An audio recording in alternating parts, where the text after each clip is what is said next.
नमस्कार दोस्तों, स्वागत है आप सभी का द काउंसिल आईएएस की इस ऑनलाइन प्लेटफॉर्म पर। डेली करंट अफेयर की क्लासें आपके लिए लगातार मुहैया कराई जा रही है। जो ये क्लास है ये यूपीएससी और यूपी पीसीएस के लिए बहुत ही इम्पोर्टेंट है। उसके साथ साथ जो है अन्य प्रतियोगी परीक्षाओं की तैयारी करने वाले बच्चों के लिए भी उतनी ही क्लास इम्पोर्टेंट है, क्योंकि इसमें व्याख्याएं हम आपके लिए प्रस्तुत कर रहे हैं ताकि आपको उसमें से कंटेंट से कई क्वेश्चन उठाए जा सकते हैं। यानी एक क्वेश्चन के साथ आपको कई क्वेश्चन और भी प्रदान किए जा रहे हैं, तो ये बहुत ही इम्पोर्टेंट आपके लिए है। तो आप लोग जल्द से इस क्लास में जुड़ जाएं और इस क्लास को आप प्लीज अन्य लोगों को शेयर भी कर दें ताकि अन्य लोग भी जुड़े जो इस चीज़ की तैयारी कर रहे हैं। यूपीएससी में आप देख रहे होंगे लगातार वही क्वेश्चन ज़्यादातर पुटअप किए जाते हैं जो कहीं ना कहीं करंट अफेयर से रिलेटेड हो, और यूपीएससी में भी के साथ साथ आप देखेंगे यूपी पीसीएस में भी दिखता है। और करंट अफेयर का लगातार महत्व बढ़ता ही जा रहा है। जैसा कि मैंने इंट्रोडक्शन जो वीडियो बनाया था पहली बार कि जब इस क्लास को हम स्टार्ट कर रहे थे उस समय हमने आपको बताया था कि करंट अफेयर का एक बहुत बड़ा रोल होता है पीटी एग्जाम में। बहुत सारे जो है कि प्रश्न करंट अफेयर से लगभग 30+ क्वेश्चन जो है करंट अफेयर से पूछे जाते हैं। तो करंट अफेयर कितना इंपॉर्टेंट है आपको ये जानकारी है सदैव के लिए, आप समझ रहे हैं इस चीज़ को। और जो लोग भी इस चीज़ की तैयारी कर रहे हैं उसको करंट को आपको देखना ही पड़ेगा। तो इस चीज़ को ध्यान में रखते हुए काउंसिल आईएएस ने जो है आपके लिए ये क्लासेस शुरू की है। अब आप लोग इसका भरपूर फायदा ले रहे हैं, इसको उपयोग कीजिए। अब इसका पीडीएफ भी आपको टेलीग्राम चैनल पर उपलब्ध हो जा रहा है, जिसका लिंक जो है डिस्क्रिप्शन बॉक्स में आपको दिया हुआ है। और वैसे भी आप अगर द काउंसिल सिविल सर्विसेज करके आप सर्च करते हैं टेलीग्राम चैनल पर तो हमारा चैनल आपको मिल जाएगा। अब ये जो हमारी क्लास चल रही है इसमें हम आपको MIQ क्वेश्चन की बात कर रहे हैं, यानी मोस्ट इंपॉर्टेंट चीजें हम आपके लिए ला रहे हैं। लेकिन ये जो क्वेश्चन इसमें होगा ये MCQ क्वेश्चन डिस्कस कर रहे हैं। हमने नाम इसको दिया है MIQ, यानी मोस्ट इंपॉर्टेंट क्वेश्चन वही आपको दिए जाएं जो ज्यादा ही इंपॉर्टेंट है। शेष चीजों को आपको पढ़ने की क्या जरूरत। तो यूपीएससी में ये भी तो ख्याल रखा जाता है कि आपको कितना पढ़ना है, इसके साथ साथ ये भी ध्यान रखना कितना नहीं पढ़ना है। कितना नहीं पढ़ना है ये भी ध्यान रखना हो। इस वजह से हमारी संस्थान जिस लिए जानी गई है वो सारी चीजें आपको उपलब्ध करा रही। आप वही पढ़िए जो सुटेबल हो, आपको सफलता अर्जित करा सके, अब आप अपने लक्ष्य को सार्थक करके और भी आप अपने लक्ष्य को पूरा कर सके। तो शुरू करते हैं आज का जो हमारा पहला क्वेश्चन है। देखिए, तो आप लोग प्लीज इस वीडियो को शेयर भी कर दें ताकि अन्य लोग भी इसमें जुड़ जाएं, और जो लोग जानकारी जिनको नहीं है आप उनको बताइए कि काउंसिल आईएएस की तरफ से करंट अफेयर की क्लास अब लगातार चलाई जा रही है। आप लोग उसमें जुड़िए और जल्द ही हम आपके लिए नए प्रोग्राम और भी लेकर के आ रहे हैं। चलिए देखिए, निम्नलिखित कथनों पर विचार कीजिए। पहला क्वेश्चन है कि निम्नलिखित कथनों पर विचार कीजिए। पहला कथन क्या है? भारत की सबसे उम्र दराज स्लॉथ बेयर गुलाबो है। भारत की सबसे उम्र दराज स्लॉथ बेयर गुलाबो है, पहला कथन दिया है। दूसरा दिया है कि स्लॉथ बेयर को वैज्ञानिक रूप से मेलर्सस उबनिसस के रूप में जाना जाता है। दो कथन दिए गए हैं, उपर्युक्त में से कौन सा या से कथन सत्य है या है? तो आपको सत्य कथन इसमें से पहचानना है कि दोनों कथनों में से कौन सा कथन सत्य है। ऑप्शन है केवल एक, केवल दो, एक और दो, दोनों, न तो एक और न ही दो। दो कथन दिए हुए। तो ये भारत की सबसे उम्र दराज स्लॉथ बेयर जो है वो है गुलाबो, ये सही हमारा ऑप्शन है। और स्लॉथ बेयर को वैज्ञानिक रूप से मेलर्सस उबसिनस कहा जाता है, के रूप में जाना जाता है। तो ये दोनों हमारे कथन सत्य है। तो इसका जो सही उत्तर होगा वो होगा सी, यानी एक और दो कथन हमारे दोनों सत्य हैं। चलिए इसके बारे में और कुछ जानकारी लेते हैं। देखिए 10 जनवरी 2022 कब की बात है? ये 10 जनवरी 2022 को भारत की सबसे उम्र दराज स्लॉथ बेयर गुलाबो की भोपाल के वन विहार राष्ट्रीय उद्यान और चिड़ियाघर में मृत्यु हो गई। तो हाल ही में इसकी मृत्यु हो गई है गुलाबो का। और ये जो गुलाबो है भारत की सबसे उम्र दराज स्लॉथ बेयर थी। इसकी मृत्यु कब हुई? तो 10 जनवरी 2022 को हुई। कहां पे हुई? तो ये भोपाल के वन विहार राष्ट्रीय उद्यान में हुई है। तो ये भी आपको याद रखना है कहां हुई थी। तो भोपाल के वन विहार राष्ट्रीय उद्यान में, ये भोपाल में जो स्थित है। अगर आपसे राज्य पूछता है तो आप मध्य प्रदेश लगाइए कि मध्य प्रदेश राज्य में तो ये गुलाबों की मृत्यु हुई है। तो ये आपको ध्यान रखें, इसी एक फैक्ट में आपको कई क्वेश्चन नजर आ रहे हैं। स्मार्ट स्टडी आपको ही करने की जरूरत है यहीं पर, क्योंकि कड़ी मेहनत करने से नहीं, स्मार्ट स्टडी करने से आपको सफलता अर्जित हो जाएगी। तो स्मार्ट स्टडी यही है कि आप एक चीज को पढ़िए, उसमें 100 चीजों को निकालिए, देखिए क्या क्या चीजें आपको और मिल जा रही हैं। तो देखिए, तो कब इसकी मृत्यु हुई? 10 जनवरी 2022 को हुई। अब ये भारत की सबसे उम्रदराज स्लॉथ बेयर है गुलाबो। और इसकी मृत्यु कहाँ हुई? तो मध्य प्रदेश के भोपाल में के वन विहार राष्ट्रीय उद्यान में हुई है, या चिड़ियाघर में इसकी मृत्यु हुई। और गुलाबो की जो उम्र थी ये 40 वर्ष थी। उम्र कितनी थी?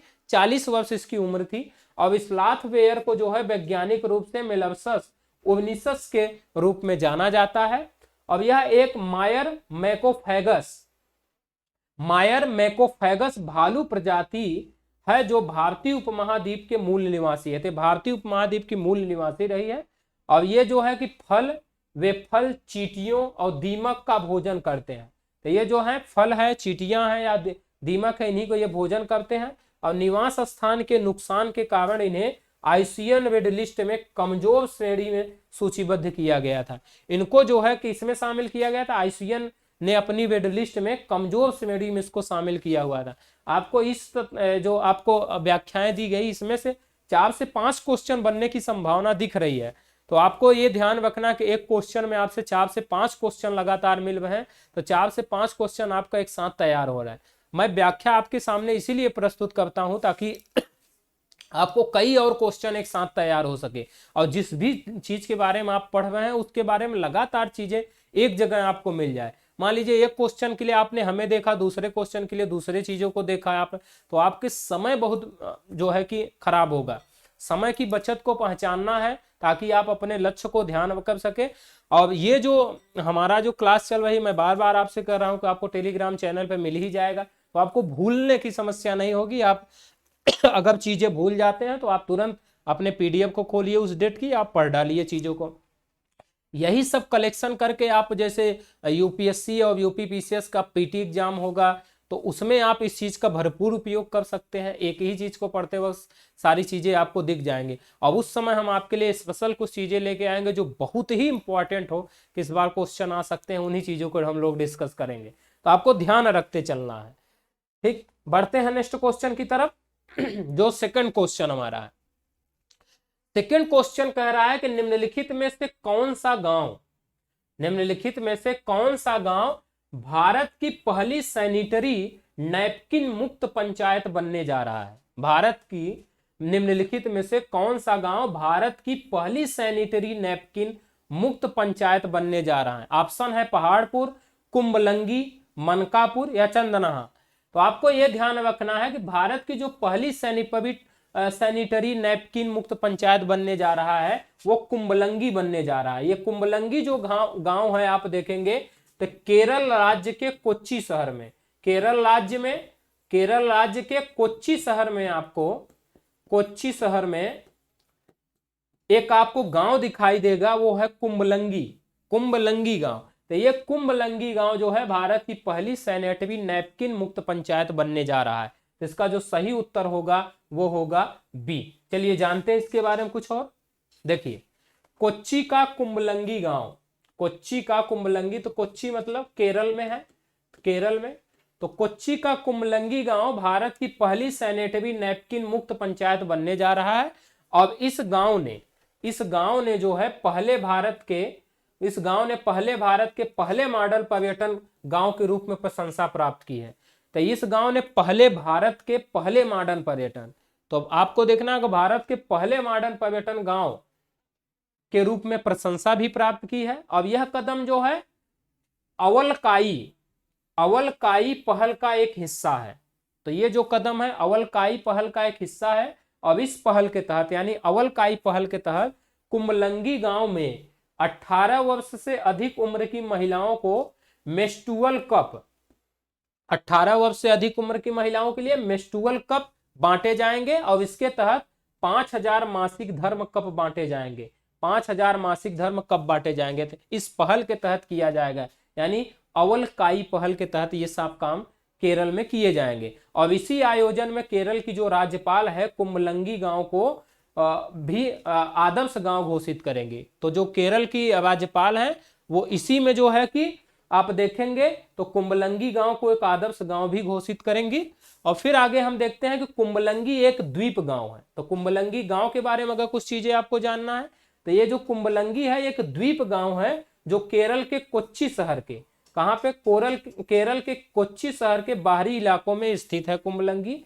अब यह एक प्रमुख पर्यटक आकर्षक है और चीनी मछली पकड़ने के जाल के लिए प्रसिद्ध है। चीनी मछली पकड़ने के जाल के लिए प्रसिद्ध है। अब यह गांव जो है भारत का पहला इको टूरिज्म गांव भी है। ये सब आपको ध्यान रखना है कि भारत का पहला इको टूरिज्म गांव भी है। ये आपको अच्छे ढंग से देखते रहना है, क्योंकि इसी में भी आपको देख रहे हैं व्याख्याओं में कई और तथ्य दिख रहे हैं जो आपको संभावित है कि पूछा जा सकता है, या पूछा ऐसे भी जा सकता है कि भारत का पहला इको टूरिज्म गांव कौन सा है, तो कुंबलंगी है। आपको ऐसे ध्यान रखना है। फिर आप देखें कुंबलंगी गांव को आदर्श गांव भी घोषित किया गया है। फिर जो है आप ये देख रहे हैं कि यह द्वीप गांव है। ये सब आपको ध्यान रखना है। नेक्स्ट बढ़ते हैं क्वेश्चन, जो हमारा थर्ड क्वेश्चन है। थर्ड क्वेश्चन कह रहा है कि हाल ही में चर्चित हेमा आयोग का गठन किस भारतीय राज्य ने किया था। तो हेमा आयोग हाल ही में चर्चा का विषय रहा है। तो यह पूछा जा रहा है कि किस भारतीय राज्य ने इसका गठन किया था। ऑप्शन है अरुणाचल प्रदेश, तमिलनाडु, हरियाणा, केरल। तो ये जो हेमा आयोग है तो केरल सरकार ने 2017 में हेमा आयोग का गठन किया था। तो आपको ध्यान रखना है कि हेमा आयोग का गठन जो है 2017 में केरल सरकार ने किया था। क्यों किया था, तो मलयालम जो फिल्म है इंडस्ट्री है, मलयालम फिल्म इंडस्ट्री, उसमें महिलाओं की जो समस्याएं हैं उसको देखने के लिए किया गया था इसका। तो मलयालम फिल्म इंडस्ट्री में जो महिलाओं की समस्या उसको देखने के लिए इसको 2017 में हेमा आयोग का गठन किया गया था। तो इसका जो सही उत्तर आपको दिखाई दे रहा वो है डी, यानी केरल। तो केरल सरकार ने इसको किया था। चलिए देखते हैं इसके बारे में और। देखिए 2017 में केरल सरकार ने न्यायमूर्ति के हेमा ये सेवानिवृत्त हैं और पूर्व नौकरशाह केबी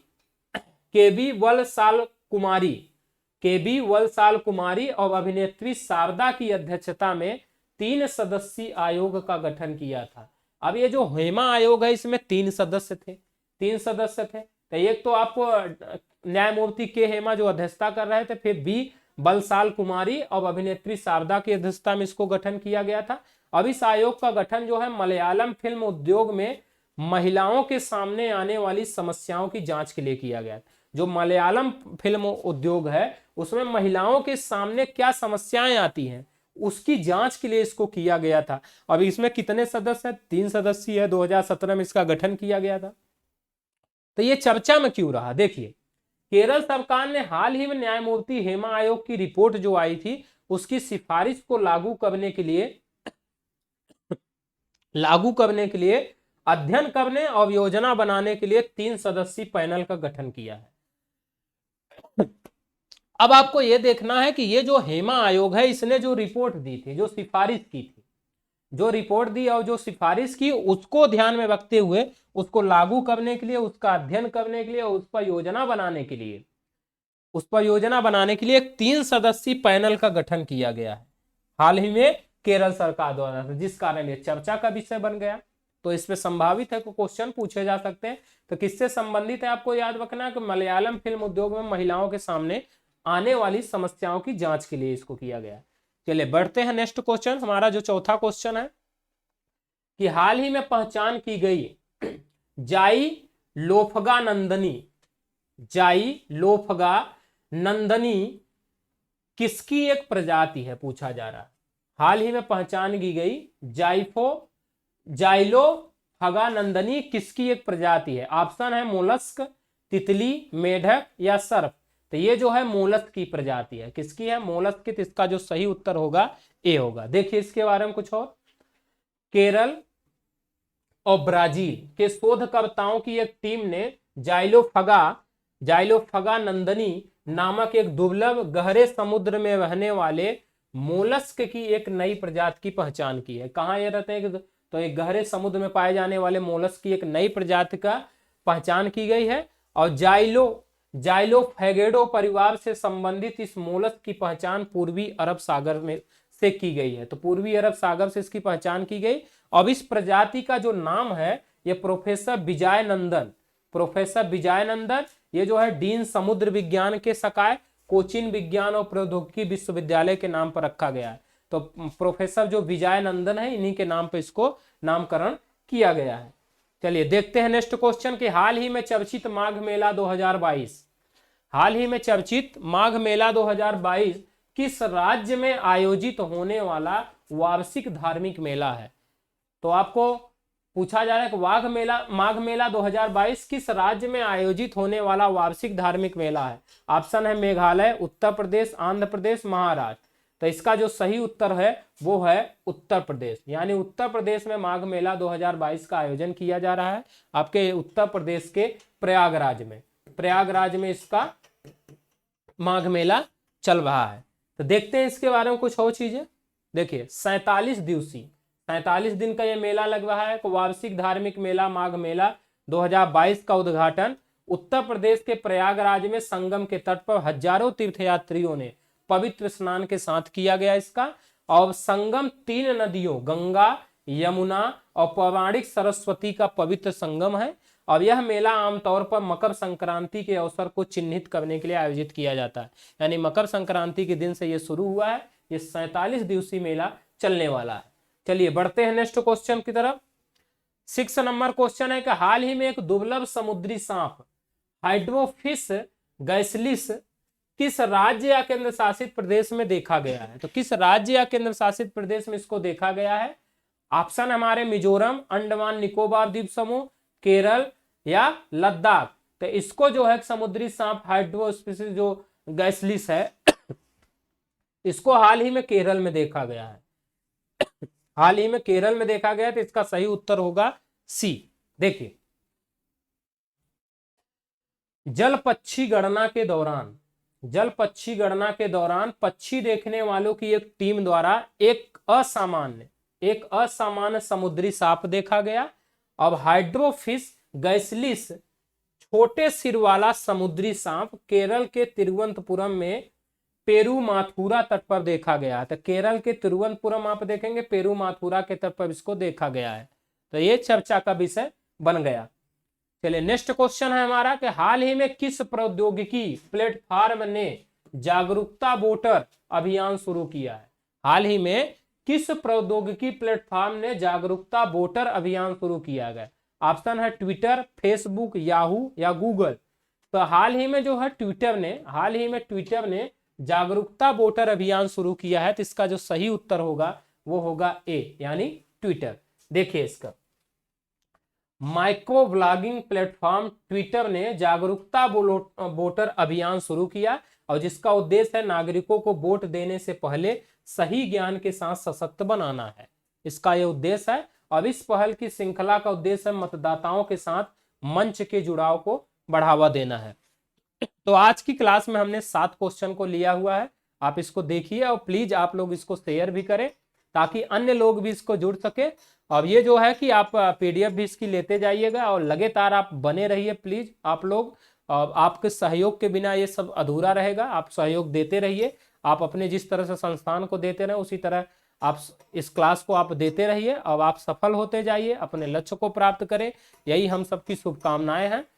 इसी शुभकामनाओं के साथ थैंक यू।